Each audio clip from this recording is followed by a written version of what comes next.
Amigos de Plan B, buenas noches, bienvenidos a nuestro espacio en vivo en este espacio nocturno en vivo en el que analizamos los hechos más importantes del día. Buenas noches, Juan Carlos. Buenas noches, Fermín. Buenas noches a todos y cada uno de ustedes.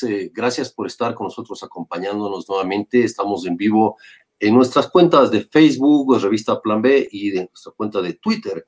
También @Revista Plan B. Los invitamos a acompañarnos y los invitamos también a emitir sus comentarios, sus preguntas. Vamos a estar con dos personas, la una desde el lado técnico, científico, que nos explicarán las noticias de hoy, las informaciones que dio el Comité de Operaciones Especiales Nacional a través de la ministra de Gobierno, María Paula Romo, y una sorpresa muy especial. Estamos muy gratos también de recibir a la gran actriz Juana Guarderas esta noche, Fermín. Así es, buenas noches, damos la bienvenida a Juana Guarderas desde Quito y también al doctor Marcelo Aguilar, epidemiólogo, quien se conecta también desde la capital y con quienes mantendremos un diálogo a lo largo de este programa. Hasta tanto vamos a comentarles, vamos a hacer nuestro repaso diario de las noticias más importantes relacionadas con la epidemia del coronavirus. Como habíamos comentado ayer, el gobierno sumó 23,000 nuevas muestras a sus cifras sobre el coronavirus, pero aún no ha logrado procesarlas. Esa fue la explicación que dieron hoy para entregar un informe más bien escueto. Normalmente el informe tiene varias secciones, tiene una curva y tiene el detalle de cada localidad.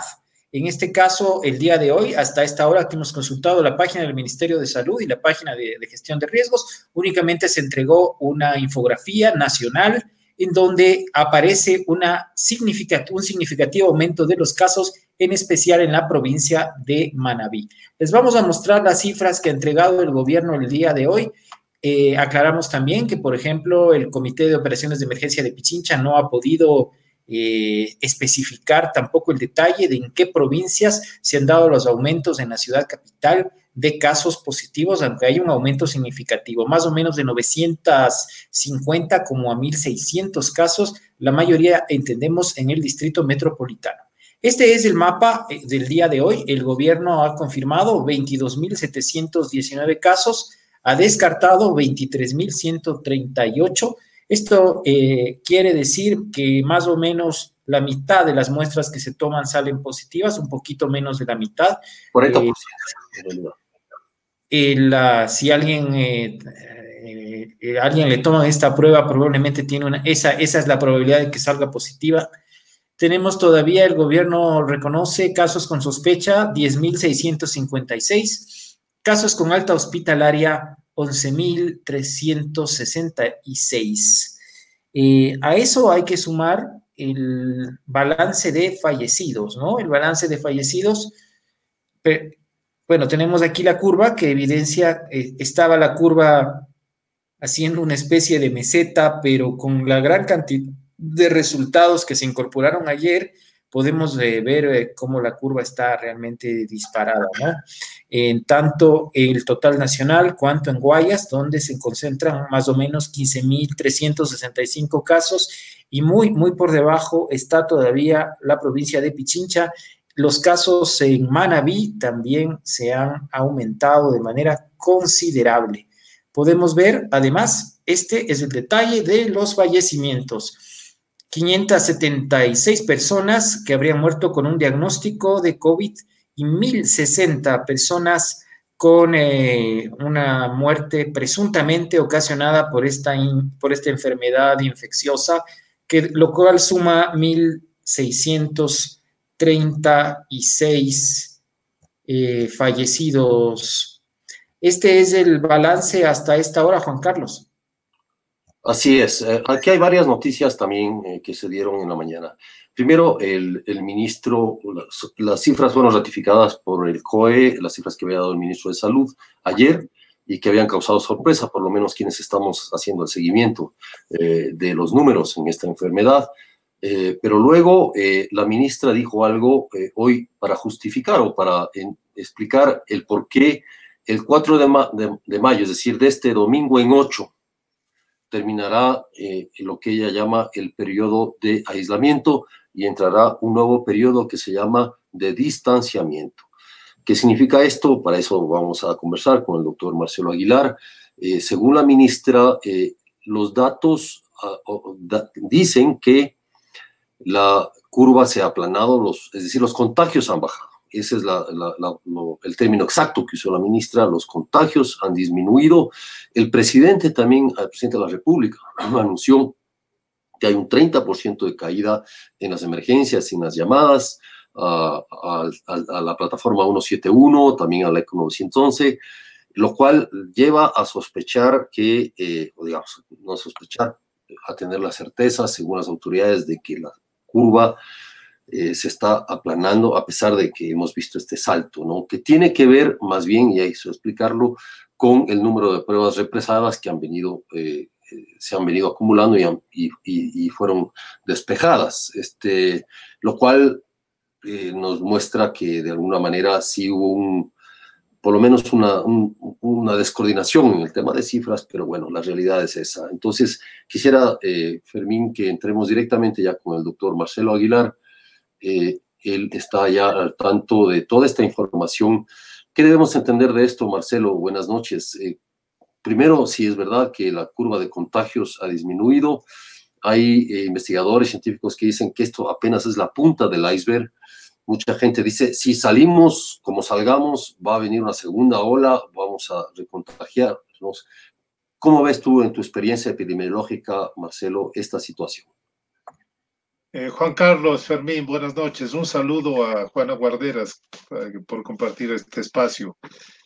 Yo sumamente preocupado, Juan Carlos. En realidad, estas noticias desconciertan a quienes estamos haciendo un seguimiento, a quienes estamos siguiendo los datos de una forma racional para poder proyectar, para contribuir con análisis, con mapeos. Yo quiero decir que estamos trabajando con un equipo de la Universidad Central y del Instituto Geográfico Militar, modelando la dispersión temporoespacial del COVID. Y hemos estado trabajando con los datos oficiales que provee el Ministerio de Salud por semanas epidemiológicas, y hasta el día 15 de abril tenemos los datos oficiales confirmados por laboratorio. Se define como caso de COVID-19 aquel que ha sido diagnosticado por PCR, y esa es la definición de caso. Hay que recordar que esta infección respiratoria puede confundirse con infecciones de varios cientos de otros virus. Entonces, para saber cómo se comporta un virus, tenemos que comprobar. La sospecha es una sospecha, pero al parecer, hasta anteayer, habían 19,000 pruebas, 19,300 pruebas no reportadas. Habían aproximadamente 11,000 casos que eran sospechosos, y yo sí quisiera pedir a las autoridades que expliquen de dónde salieron estos 11,000 casos que hoy juntan a 22,000. Creo que el único modo de saber de forma cierta y precisa es tener una vigilancia epidemiológica adecuada, confiable y oportuna. ¿Cuál es la preocupación que tenemos? Que no sabemos exactamente cuáles son los espacios de alta circulación del virus. Probablemente el gobierno tiene algunas otras fuentes que puede verificar el número de hospitalizados graves, el número de fallecidos, el número de llamadas, ciertamente, y si es que ha bajado esas pueden ser un buen indicador. Pero necesitamos saber los espacios de circulación viral por una condición fundamental. Si vamos a retomar algunas de las actividades críticas, estas tienen que ser en los espacios más seguros. ¿Cuáles son esos? Los que tuvieron alta circulación del COVID-19, que produjeron miles de infecciones y que produjeron inmunidad de forma natural. Esto en epidemiología se llama inmunidad de rebaño. No tiene ninguna connotación con ninguna creencia política. Así se llama, inmunidad de rebaño. En las zonas donde hubo más transmisión de virus, hay más personas inmunizadas y la velocidad de transmisión va a ser menor. Entonces, en este momento, de lo que tenemos información que hemos analizado, hay 3 espacios epidemiológicos fundamentales. Una zona de alta transmisión conformada por Guayaquil, Durán, San Borondón y Babahoyo, que son las zonas más antiguas de transmisión. Una segunda zona que ya se advertía empezaba a dispersarse hacia Santa Elena y Manabí, ya se estaba dispersando. Esa tiene un alto potencial epidémico porque está comenzando la transmisión. Una zona de muchísima preocupación en el centro del país. Las provincias de Bolívar, Chimborazo, Cotopaxi, Tungurahua, que tienen poblaciones indígenas ligadas al comercio de frutas y de verduras con Guayaquil, que tienen altísima movilidad y estuvieron en contacto con los focos de mayor transmisión y tienen un potencial epidémico que está creciendo. Y existe un tercer espacio en donde hay cantones que tienen poca transmisión o no tienen transmisión. En este último espacio están 11 millones de ecuatorianos. 11 millones de ecuatorianos. Potenciales personas que se pueden infectar. Es decir, el potencial epidémico en 11 millones de ecuatorianos está intacto y puede ser la tercera onda, porque la primera fue esta zona de Guayaquil y la cuenca del Guayas. Estas otras 2 regiones que son consecuencia epidémica de la primera y estos terceros que pueden ser la tercera onda epidémica.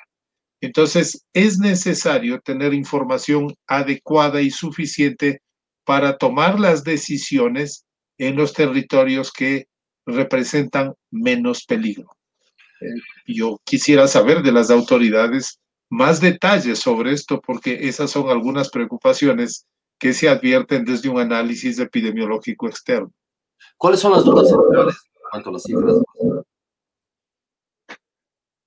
El tema de las cifras es que se duplican de la noche a la mañana. Entonces la primera cuestión es, quisiera saber si es que esas son reportes nuevos que no están registrados en los sistemas epidemiológicos habituales del ministerio. Hay un sistema que se llama EPI1, es una ficha en donde se registran todas las personas que se van a hacer el examen. Al parecer, esas 11,000 que fueron incluidas ayer no están registradas en el EPI y no se pueden analizar con los detalles suficientes. Yo creo que el señor ministro de Salud debe explicar de dónde salieron esos 11,000, si ciertamente son casos nuevos o son casos sospechosos, y que sepamos a ciencia cierta cuántas pruebas están represadas para poder proyectar estos escenarios.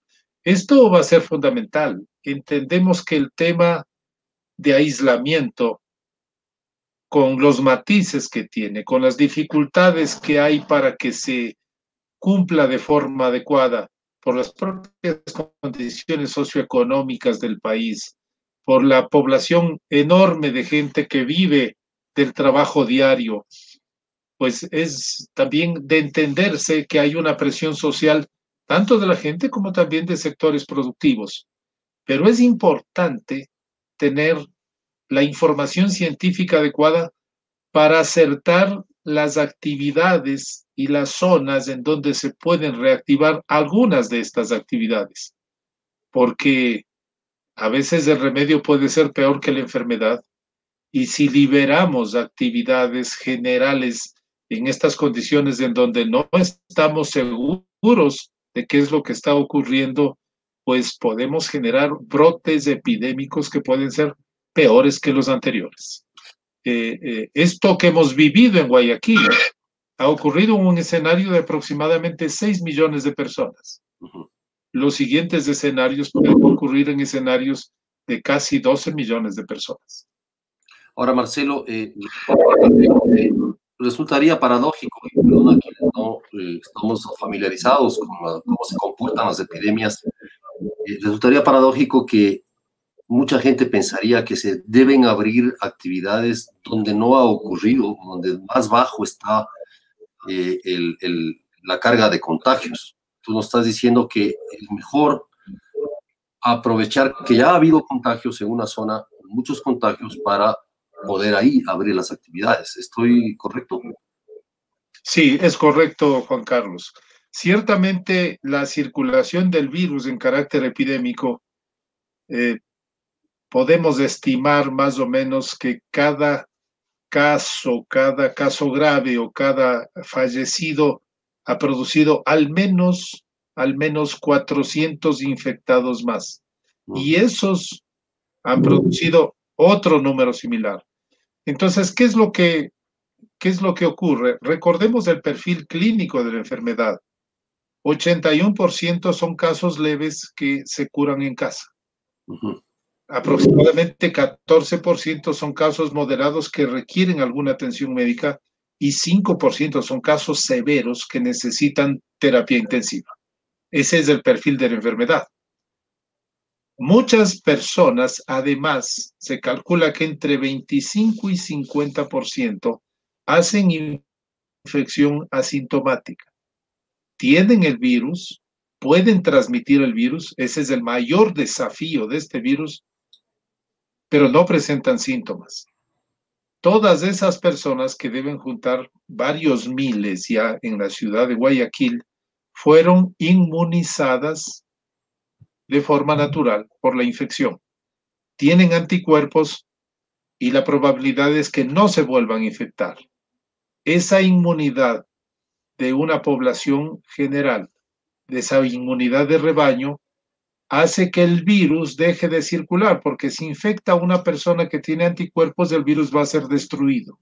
Entonces disminuye la velocidad de transmisión y el impacto es menor.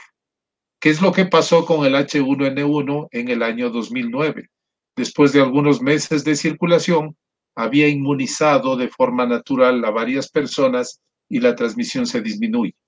Entonces, cada uno de estos espacios epidemiológicos merece medidas distintas. Por ejemplo, sería importante en Guayaquil en este momento hacer encuestas epidemiológicas en zonas que hubo alta transmisión, media transmisión y baja transmisión, para saber qué porcentaje de la población tiene anticuerpos y está protegida. Esta segunda zona, Manabí, Santa Elena y el centro del país, debe tener acción frente a un brote epidémico.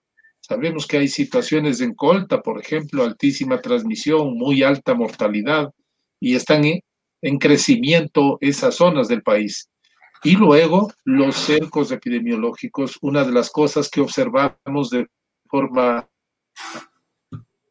muy interesante en los estudios que hemos realizado es que el COVID en el Ecuador se dispersa por vecindad. Si es que tenemos un cantón que está teniendo transmisión, los cantones vecinos ligados por carreteras van a ser los siguientes. El COVID ha viajado por carretera, principalmente en el Ecuador, y en las primeras fases llegó por avión de fuera del país y probablemente llegó por avión de Guayaquil a Quito. Entonces, los flujos humanos, nuestros compañeros geógrafos han trabajado en definir los flujos humanos que definen la tendencia de la transmisión. Entonces, es previsible si tenemos en un pueblo, en un punto, en una ciudad, casos de transmisión y miramos los flujos humanos, las carreteras, vamos a predecir cuál va a ser el siguiente infectado. Entonces, son datos importantísimos para una intervención mucho más precisa y mucho más asertiva. Doctor, el gobierno ha anticipado la intención del régimen de abrir de alguna manera algunas actividades. Por ejemplo, en España se autorizó que algunos sectores de la construcción retomen, que parte del transporte público vuelva a operar, pero esto no ha significado que obviamente todo el mundo vuelva a las calles, ni se abran los centros comerciales, ni funcionen los restaurantes. ¿Cuáles cree usted que pueden ser las posibilidades reales del Ecuador en esta flexibilización? Realmente, ¿qué es lo que se podría liberalizar un poco y qué no, en su opinión? Si es que podemos mirar un poco la experiencia, las áreas que producen mayor transmisibilidad son las concentraciones masivas. Por ejemplo, eventos deportivos, los eventos educativos, universidades, colegios, siempre están concentrando personas. Esas deben ser las últimas que en un momento será similar al anterior. Deben ser las últimas en volver. Creo que ahí hay que analizar de forma muy adecuada algunas actividades críticas, que son actividades en este momento de abastecimiento de bienes de consumo, de alimentos principalmente,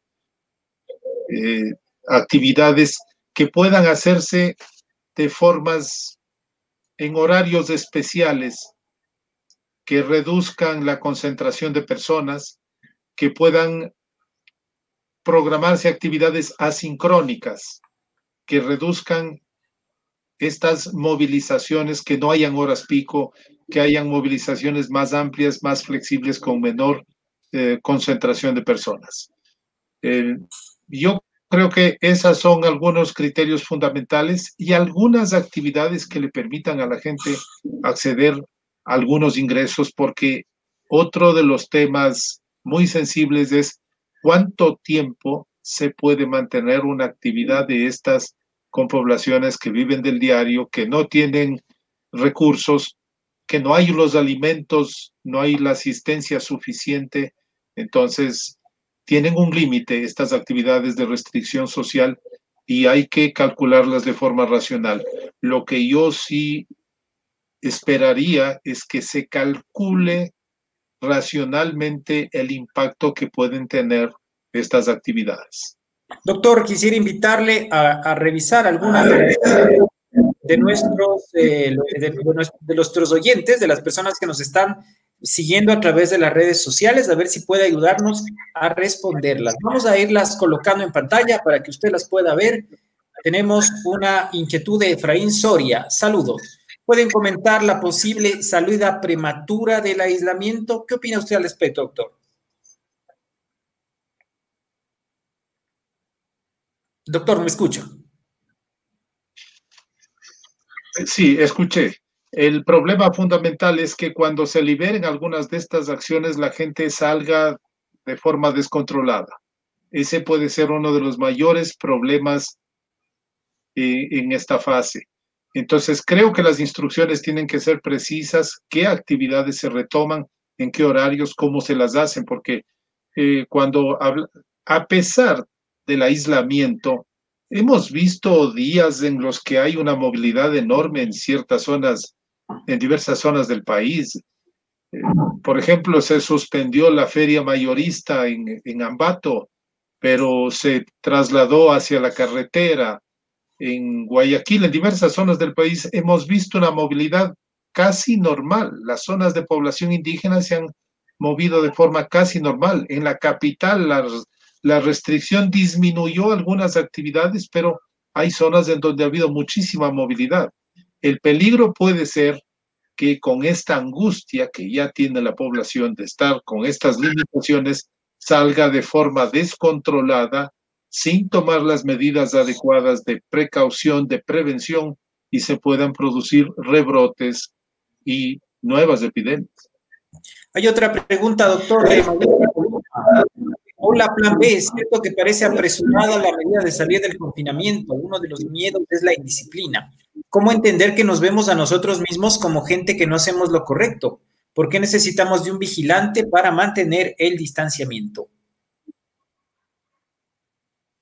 Bueno, es complicado. Los temas de psicología social en estas fases son tremendos, que va desde desafiar a la autoridad, de desafiar a la orden, de minimizar los problemas. Quizás ese es uno de los pecados que ha cometido no solo el Ecuador, varios países. Si es que podemos ver quienes han tenido peor desempeño y peor impacto, fueron los que minimizaron la posibilidad de la epidemia del COVID. Pasó en Italia, los jóvenes en las primeras orientaciones de restricción no tomaron en cuenta, siguieron en su actividad normal, siguieron en las fiestas, llevaron los virus a sus casas en donde habían adultos mayores y hemos visto la consecuencia. Estados Unidos no tomó las medidas adecuadas, no tomó las medidas a tiempo. El presidente Trump dijo que Estados Unidos era un país abierto y que no iba a restringir. Está la consecuencia de Nueva York. Bolsonaro dijo que era una gripezinha lo que estaba habiendo con el COVID y estamos teniendo brotes dramáticos en Río de Janeiro y en Sao Paulo. Esas son las medidas y lo que pasó en Guayaquil. Creo que es uno de los peores ejemplos lo que pasó en Guayaquil. Entonces, creo que debemos tomar conciencia que estamos frente a un enemigo invisible, poderoso, con una capacidad destructiva brutal, no solamente en el tema de la salud y de la vida, sino de los impactos socioeconómicos que está causando en el planeta y que debemos dimensionar lo que eso significa y tomar conciencia frente a esto. Uno de los temas fundamentales que debería orientarse en este momento es que hay que diferenciar las medidas en función de la evolución epidemiológica. Las áreas que han tenido mayor transmisibilidad pueden retomar algunas actividades.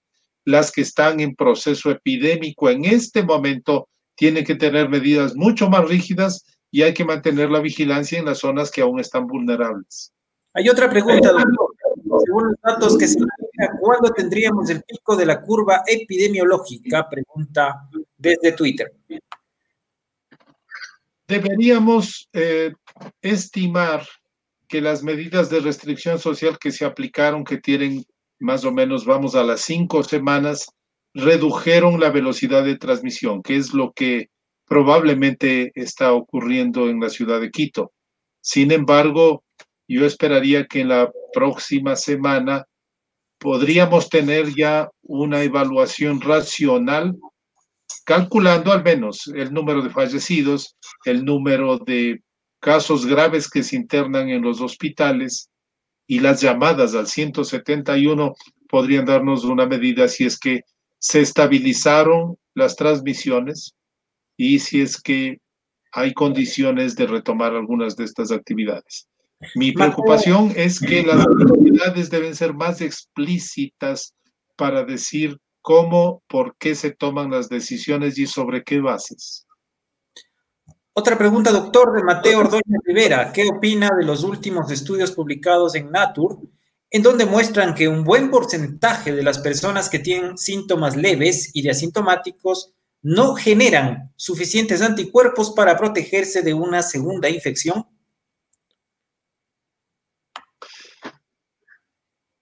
Hay que recordar que el COVID está circulando durante el año 2020.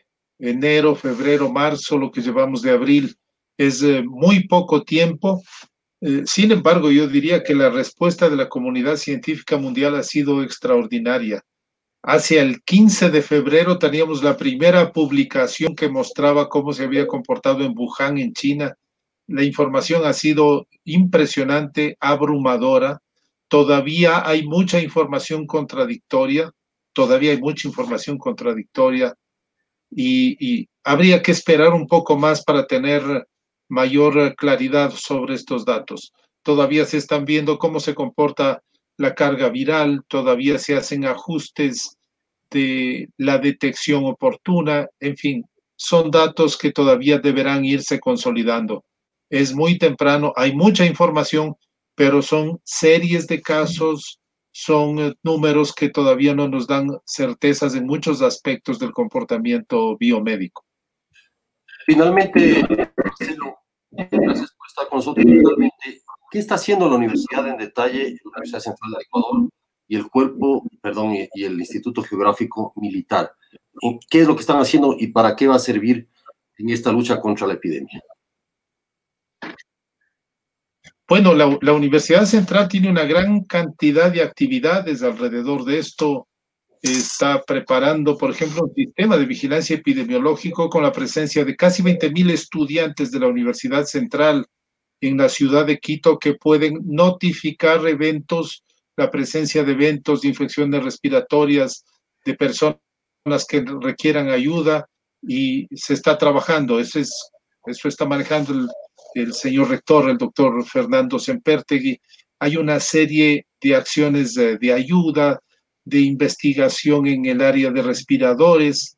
Hay una actividad muy amplia que no se alcanza a dimensionar y no se alcanza a ver en este momento. Lo que nosotros estamos haciendo, el equipo en el que yo estoy trabajando con el Instituto Geográfico Militar, estamos buscando principalmente las tendencias temporales y espaciales de cómo se dispersa el virus, creando estos escenarios. Esto que les acabo de relatar hace unos minutos es producto de esta investigación, de ver estos 3 espacios de alta transmisión, de epidemia en curso y de zonas que no tienen transmisión, y de orientar, sabemos cuáles son los cantones, cuáles son las poblaciones, y de orientar técnicamente cuáles serían las acciones más adecuadas dependiendo del momento de transmisión del coronavirus en cada una de estas fases. Lo que pretendemos es aportar al COE con información técnico-científica para que tomen las mejores decisiones. Doctor, para finalizar, yo quisiera una precisión. De lo que usted dice, se deduce que en Quito no sería el momento adecuado para abrir la ciudad de una manera indiscriminada, sobre todo porque los quiteños no hemos sido expuestos al virus en la proporción que ocurrió en Guayaquil.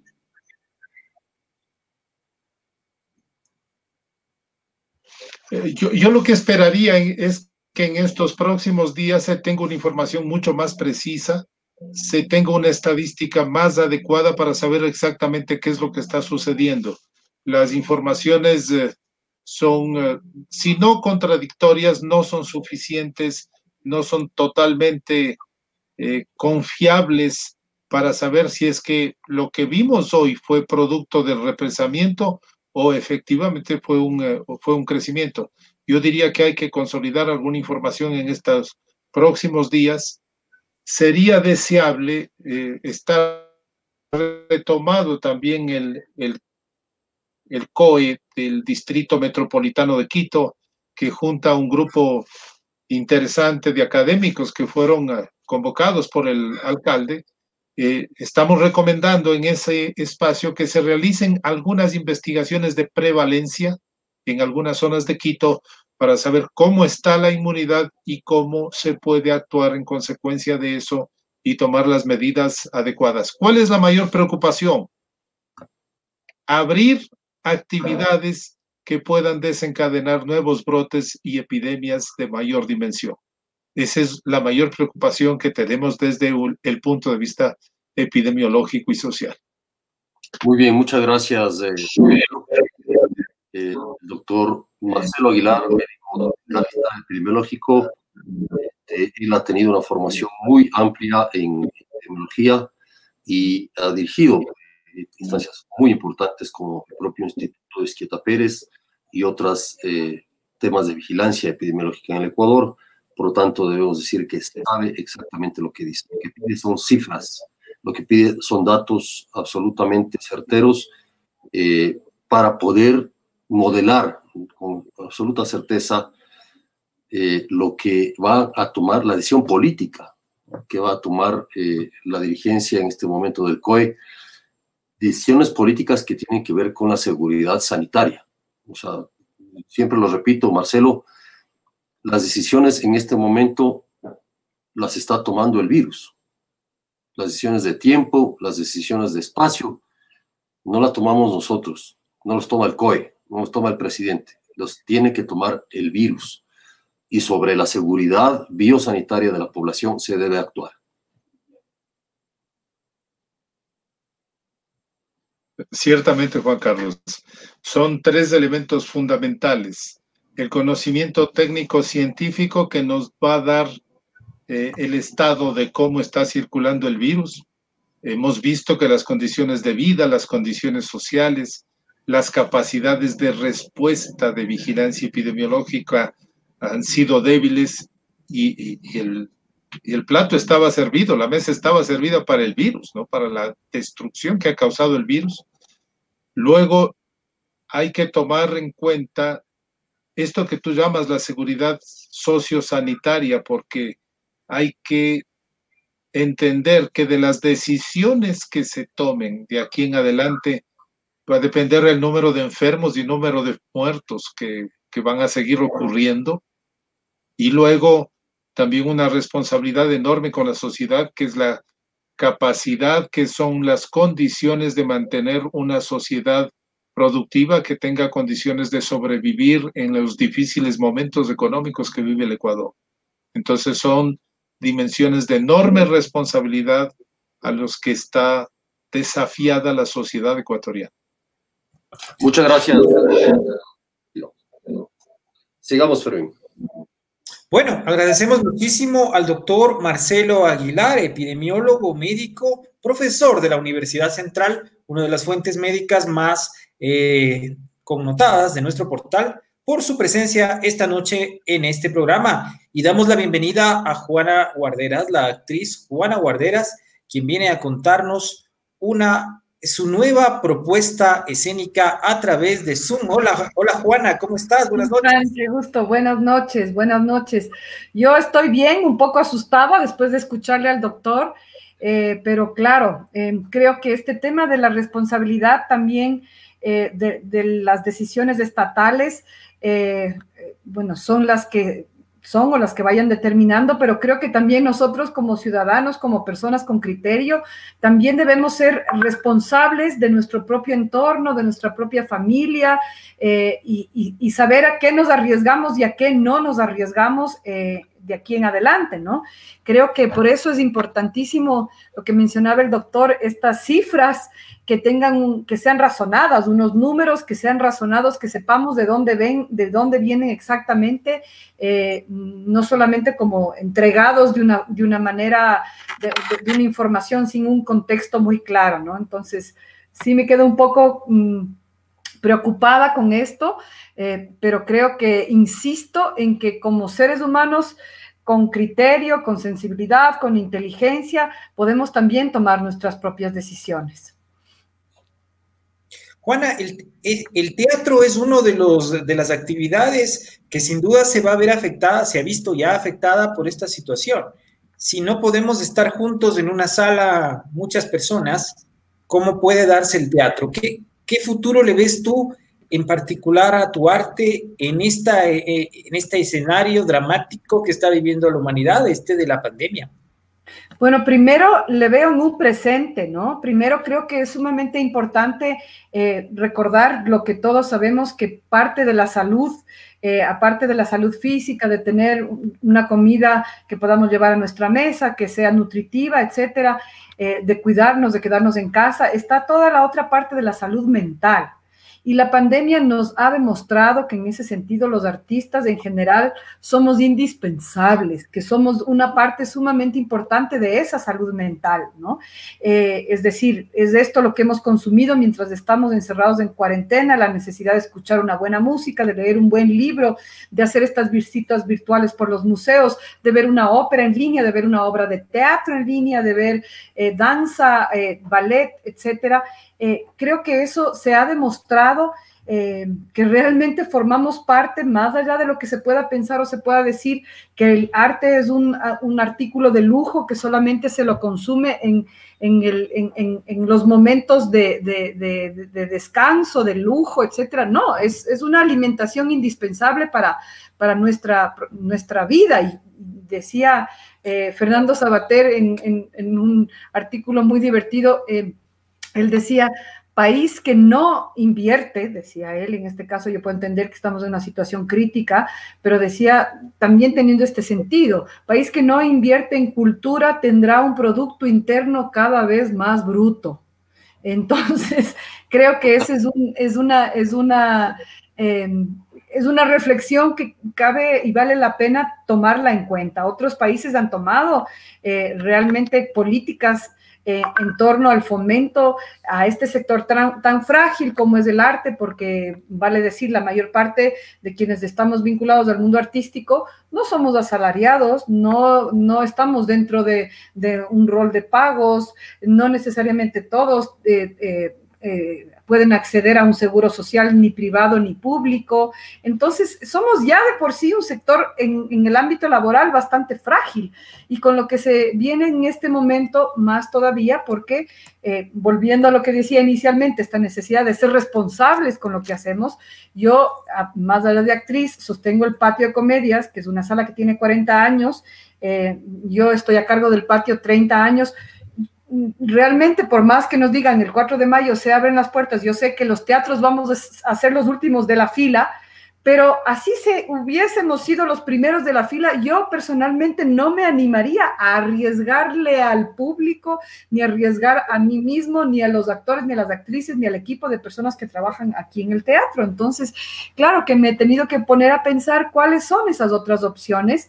Entonces, un poco echando a la mano qué es lo que tengo. Yo tengo la suerte de vivir en el teatro, entonces me he puesto en esta propuesta, pero por un lado, al principio de hacer estos pequeños sketches cómicos con mi personaje de Abrilia, la cuencana de las marujas, con esta Abrilia con su maruja en cuarentena, y también me he indagado un poco, investigado y me he metido también en la posibilidad de hacer teatro a través del Zoom, es decir, considerando que el Zoom es una plataforma que permite hacer clases en línea, hacer conferencias en línea, clases de yoga en línea, etcétera. Dije, bueno, teatro también se debe poder hacer. Entonces, hemos logrado como Patio Comedias ya realizar 2 funciones de esta propuesta de teatro en línea. Tengo yo un monólogo cómico también con el personaje de la cuencana de las marujas que se llama No quiero morir virgen, y he tenido ya 2 funciones muy gratas con este bizarro y nuevo método de poder hacer teatro de esta manera virtual, pero al mismo tiempo en vivo e interactivo, es decir, no es una obra que se graba y se pone en línea, como hay muchos otros casos que lo hacen y que está muy bien, pero lo mío ha sido apostarle a la posibilidad de esto maravilloso que es el en vivo, de, como digo yo, sudar el personaje, de que el público, de que te puedas relacionar con el público, de tener una interacción, la mínima aunque sea, ¿no? Aunque no le tengas en directo. Y yo siento que la gente quiere eso, ha necesitado esa posibilidad de este contacto directo. O sea que Abrilia sigue siendo virgen, Juana. Sí, la pobre Abrilia. Eso, yo no, porque lo mío ya es irreversible. Yo soy mamá de 2 hijos, pero mi personaje de doña Abrilia Romero Borrero y Cordero, ella sí continúa virginal damisela, y entonces ahorita, a propósito de este momento apocalíptico de la pandemia, es que ella dice, no, pues vaya, si ya viene el fin del mundo, yo no quiero morir virgen. Entonces se ha puesto en campaña, aprovechando la cuarentena, manteniendo el quédate en casa, manteniendo el distanciamiento social que requerimos, así es que ella está buscando sus candidatos para que en estos días que tenemos presentaciones puedan, obviamente, ella tener dónde escoger, porque también eso es bueno, sí o no, tampoco a la primera. Por supuesto, sabemos que se trata de una dama, entiendo, de la aristocracia de esa noble ciudad de Santana de los 4 ríos de Cuenca. Suponemos que menos, porque ya ha ido perdiendo ya, pobre. Es de estas aristocracias que se han quedado con el mero apellido. Un poco rancia ya, bastante. Entiendo. Pero cuéntanos cómo funciona tu presentación en Zoom. Entiendo, a través de una entrada, ¿no? ¿Cómo funciona este mecanismo? Así es, bueno, yo tengo, como decía, la suerte de vivir en el teatro. Yo vivo en esta casona antigua de 1928, donde está el Teatro Patio de Comedias, y tengo la suerte de que el escenario, las luces están ahí dispuestas, el personaje, la escenografía, los vestuarios, todo eso está disponible para poder hacer presentaciones, y obviamente con el apoyo técnico de Roberto Sintes, que además es mi vecino. Volvemos y seguimos además con la condición importante de cumplir con el quédate en casa. Roberto Sintes es una persona que está viviendo aquí en el Ecuador desde el año pasado. Él pertenece a una organización española que se llama Aptent, Hazlo Accesible, que es una organización que viene trabajando desde hace 10 años la accesibilidad al teatro para personas con discapacidad, y justamente Roberto vino aquí al Ecuador por eso, porque hicimos el año pasado un proyecto pionero también en este sentido, de que es hicimos el monólogo que tengo yo, La Venadita, un poema a la memoria, una obra con accesibilidad universal para personas con discapacidad visual, cognitiva y auditiva. Eso obligó a Roberto a quedarse aquí en el Ecuador a vivir, y justo yo tenía un espacio que le pude alquilar, entonces es mi vecino y la suite de al lado, y él tiene todo este conocimiento del mundo audiovisual, de la comunicación accesible, y ha sido todo un reto, todo un know-how que hemos tenido que darle al pensamiento, a la parte técnica, a los ensayos, para lograr poder tener un producto profesional que se pueda subir no a las redes, sino directamente a la plataforma de Zoom. A través de estas reuniones que se hacen, nosotros hemos optado por una sala de 100 personas, una sala de reuniones de 100 personas que ofrece la plataforma Zoom, y a través de Buen Plan, que es una venta en línea de boletos con quienes el Patio de Comedias ya tenía una relación desde hace algún tiempo. Entonces hemos dicho, ok, al público le podemos dar la opción de acceder con un costo barato de $5.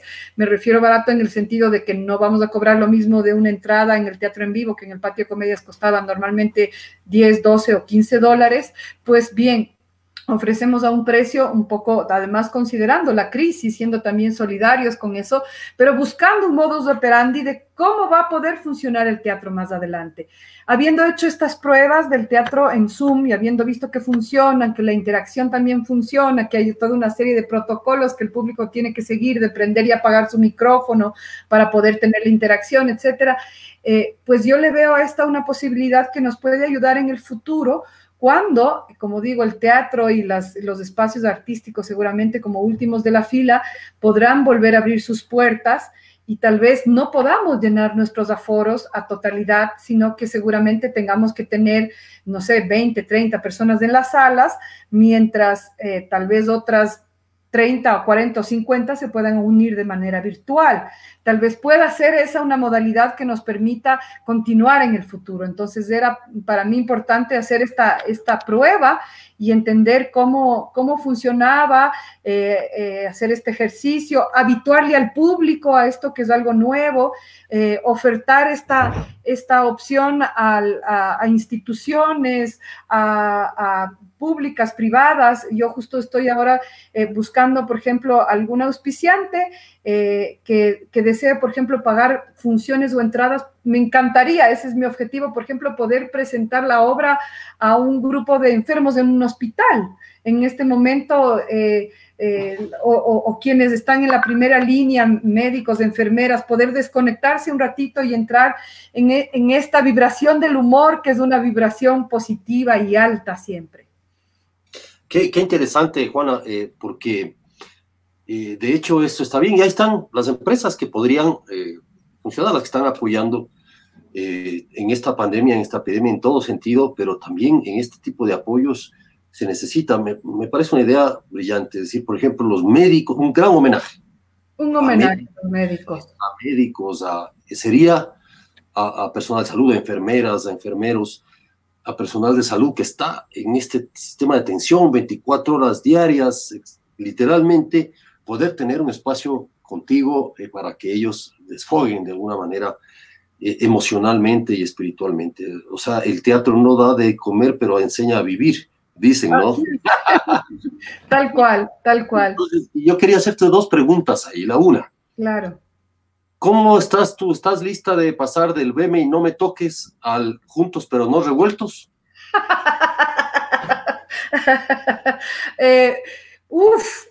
Creo que toca, ¿no? Es decir, todavía nos cuesta justo con mi hijo, con mi hija, con quienes estamos aquí, Roberto, que es mi vecino, mi sobrina que vive en un piso más arriba que yo.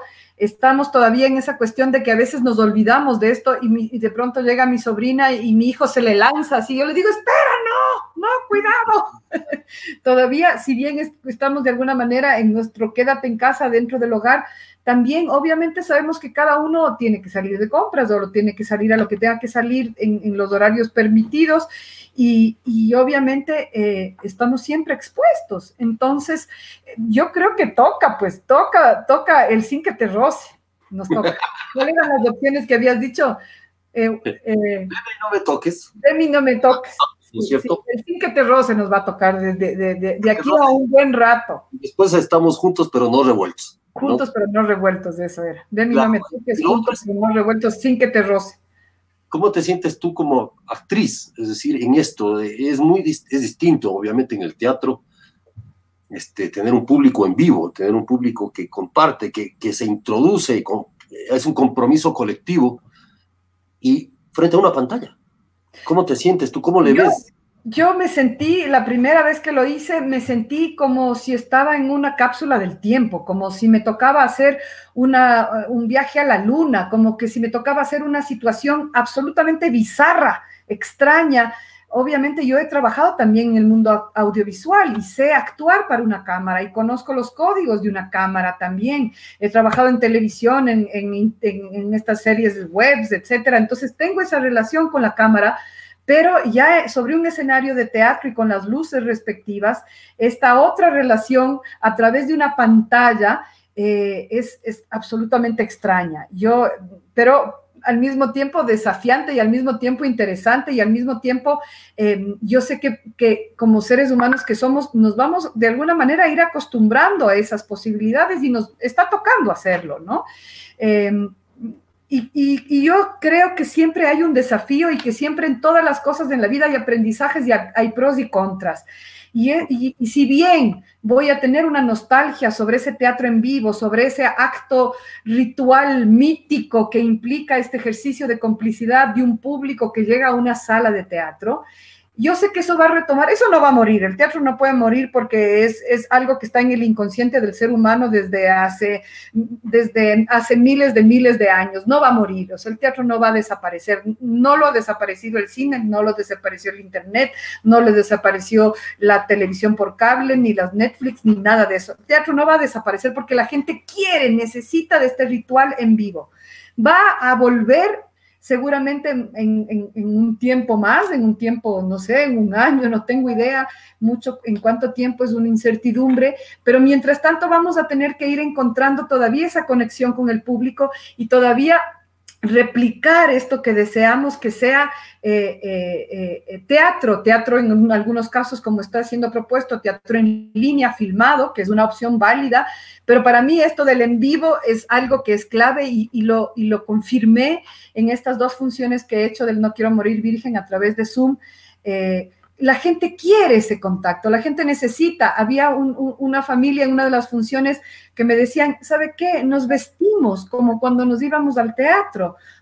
Hicimos el ritual de cambiarnos de ropa, de vestirnos, de maquillarnos, de sentarnos en la sala, de poner unos quesitos y de abrir un vinito, porque esa situación especial que era para nosotros el ir al teatro, queremos que continúe existiendo. Entonces, el ser humano necesita esa complicidad del juego. El teatro es un juego y el público es un cómplice de ese juego. Y esa complicidad del público quiere verla. Ahí está esa especie de morbo, esa especie de rito que el teatro convoca, y eso no va a desaparecer jamás. De eso estoy segura. Esa sí es una certeza que tengo en medio de la incertidumbre. Bueno, queremos invitarte a revisar algunos comentarios de nuestros lectores, de nuestros seguidores, sí, que están dirigidos a ti. Claro que sí.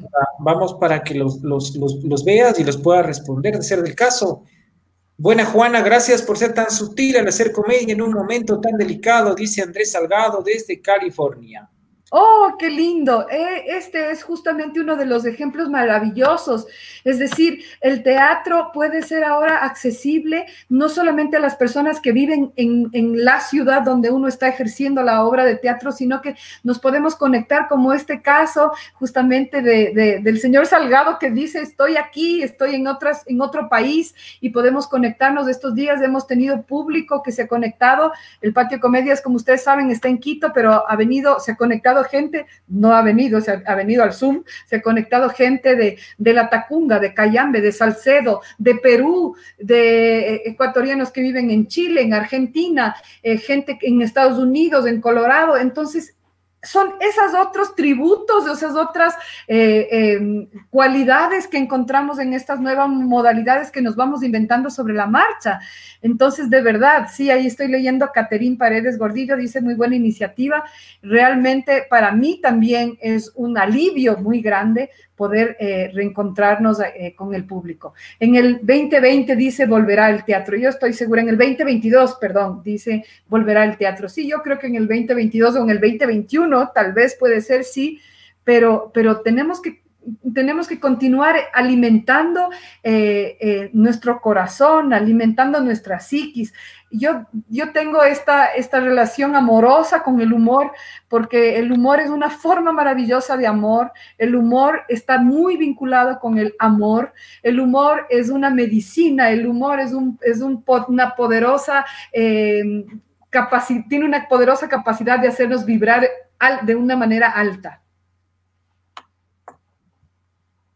Aquí dice, la cultura mueve el Producto Interno Bruto y puede generar un público bruto. Netflix genera una cultura del cine, un hábito. Miremos lo más visto en Ecuador en la pandemia, series de narcos como La Piloto o Pablo Escobar, dice mi querido compañero Pablo Tatés, estoy escuchándole. Sí, efectivamente tenemos que ser también en ese sentido críticos con lo que consumimos, y cada uno tiene que tratar de alimentarse de las mejores cosas posibles. Y creo que el arte definitivamente, eso yo insisto y continúo siempre reiterando a mis compañeros actores, actrices, somos necesarios, porque obviamente nos ha agarrado un golpe fuerte, porque además obviamente salió también esta disposición desde el Ministerio de Finanzas que de aquí en adelante no va a haber más contratación pública a artistas. Entonces, es como que nos cierran el cerco cada vez más. Pero por eso, frente a eso, nosotros hemos sido actores independientes en ese sentido. Si algo hemos logrado desde la independencia es generar propuestas, es inventarnos cosas y subsistir. Vivíamos antes de que exista un Ministerio de Cultura y vamos a continuar viviendo con o sin Ministerio de Cultura. Aquí estamos, así lo vamos a hacer más allá de cualquier cosa. Andrés Salgado dice, ¿puedo apoyarte para que puedas añadir más de 100 personas a la sala con tecnología open source para que no incurras en gastos de alta producción? Escribe por interno. ¡Wow! ¡Qué chévere! Open source, me tomo nota, qué chévere. Gracias, Andrés Salgado. Lindísimo. Es decir, mire, estos encuentros que nos vamos dando con las personas son maravillosos. Juana, gracias. Ya vamos a terminar por el tiempo. Quisiera ver que invites a las personas cómo pueden entrar a tu programa, a tu monólogo, ¿qué tienen que hacer? Es muy simple, tienen que entrar a la página de Buen Plan, que es justamente la plataforma de venta de tickets en línea, que es www.buenplan.com.es. Ahí ustedes van a encontrar entre los eventos que ellos promocionan, está en la parte cultural, Abrilia No Quiero Morir Virgen. Mañana sábado tenemos ya bastante lleno el espacio, hay todavía unas pocas entradas disponibles. Si es que escuchan entonces esta nota, yo les recomiendo que corran ya a www.buenplan.com.es y adquieran sus boletos a $5.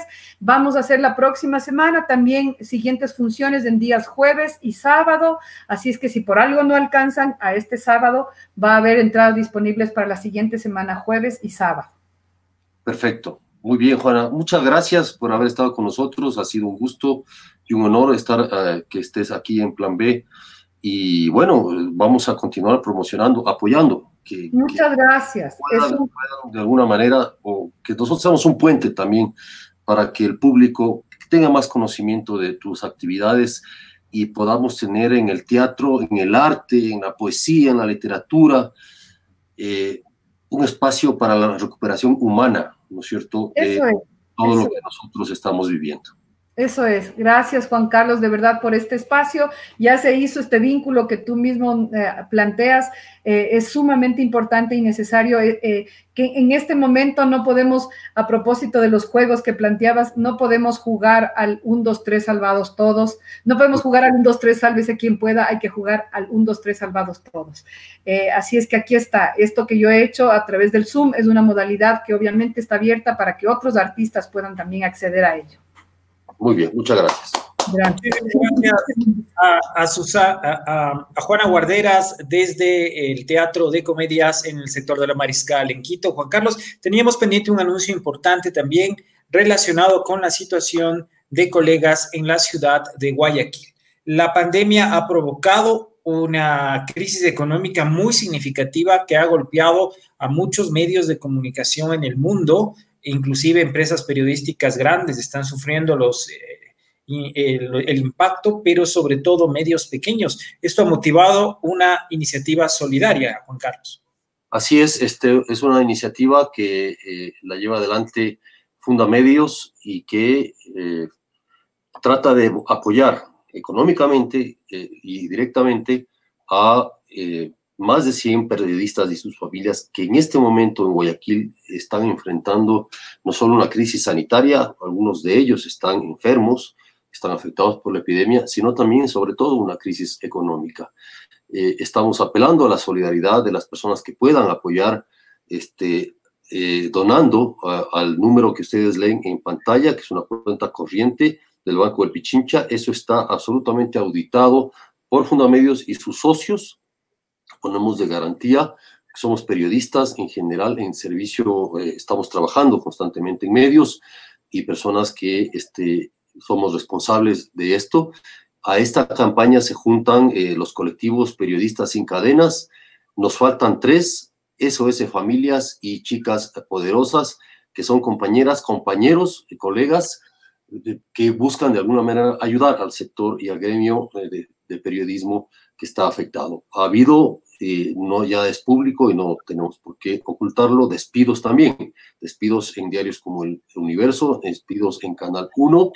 Todas estas personas que viven de su oficio, no es que viven de otra cosa, sino de su oficio, muchos de ellos tienen que conseguir pauta de empresas, de gente que pueda apoyar sus espacios, no le están teniendo este momento, entonces están en condiciones muy complicadas. Les invitamos a quienes puedan apoyar a esta campaña. Tu apoyo hará la diferencia. Dona para que los colegas y compañeros periodistas también, sobre todo en Guayaquil, tengan una posibilidad literal y real de llevarse algo a la boca.